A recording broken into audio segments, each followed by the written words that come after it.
మన దేశంలో ఎంతోమంది పిల్లలకి పాలు లేక శిశు మరణాలు ఎన్నో ఉన్నాయని లెక్కేస్తున్నారు. అండ్ పేదలకు సరైన ఆహారం లేక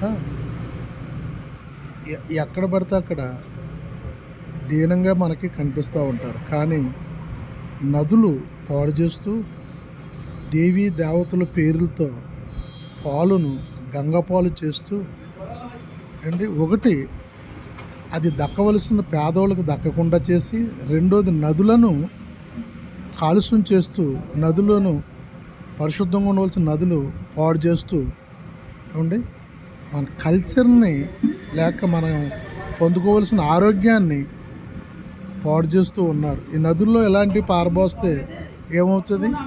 ఈ నదుల్లోంచి వచ్చిన వాటర్ మనం తాగుతాం, స్నానాలు చేస్తాం. కానీ కొంచెమైన జ్ఞానం లేకుండా భక్తి పేరుతో ధనాన్ని, కోట్ల ధనాన్ని పాడు చేస్తున్నారు. జాగ్రత్త, జాగ్రత్త.